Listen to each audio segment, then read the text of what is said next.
La procrastination, elle prend généralement ses racines dans l'enfance. Parce que quand on est face à des enfants et on leur apprend un mode d'éducation autoritaire, et on leur dit ce qu'il faut faire, combien de temps il lui faut, tu lui prépares son planning, tu lui dis attention, il y a le devoir X et tu es derrière lui, il n'apprend pas à cette autonomie, à gérer ses projets depuis son jeune âge.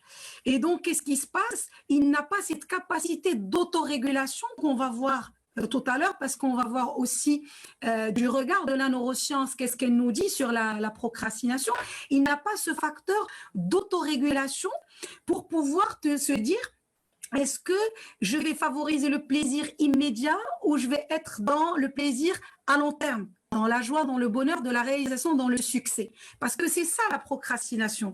Qu'est-ce qui fait que tu ne vas pas finir ton travail, tu ne vas pas commencer un travail? C'est parce que tu es plutôt attiré par ce qui est momentané, là maintenant, une sortie, un café, un téléphone, un Facebook, une connexion, un chat, etc.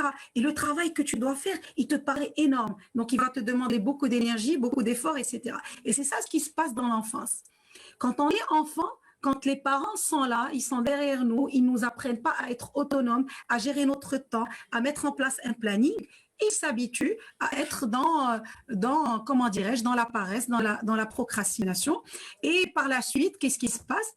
Elle est renforcée à l'âge adulte du fait qu'on cherche souvent le soutien de soit du patron, soit de l'épouse à la maison, soit ceux de l'époux à la maison, etc., etc. Soit c'est des expériences. Parce que la procrastination, elle n'est pas liée uniquement au domaine professionnel et d'études. Elle est liée aussi dans la vie personnelle. Comme j'ai dit, je veux entreprendre un régime, je veux faire du sport parce que je suis convaincue que le sport, ça va me faire du bien, c'est bon pour ma santé, etc. Est-ce que je procrastine ou pas? Donc, ça fait partie justement de ma vie quotidienne. C'est un état d'esprit et c'est un exercice et c'est un entraînement. C'est quelque chose qu'on peut acquérir, qu'on peut dépasser. Comme on a appris à être procrastinateur, on peut désapprendre et réapprendre de nouvelles habitudes parce que c'est une habitude, c'est un comportement, c'est une attitude. Et cette attitude peut changer à n'importe quel moment. Donc, comme j'ai dit, la procrastination, elle émane de l'estime de soi. Donc, il y a une faible estime de soi parce que la procrastination est un mécanisme qui nous empêche de réaliser ce qu'on a envie de réaliser. Donc, est-ce que je doute de mes capacités? Est-ce que je doute de mes ressources? Et c'est ça pourquoi je ne veux pas y aller, je ne veux pas foncer.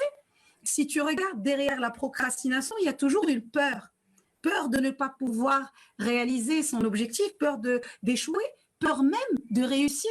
Parce qu'il y en a qui ont peur de la situation de réussite, de l'après-réussite, parce que c'est une situation inconnue et c'est un succès qu'ils n'arrivent pas peut-être dans lequel ils n'arrivent pas à se projeter, donc ils s'auto-sabotent. Et il y en a qui s'auto-sabotent pour éviter le succès.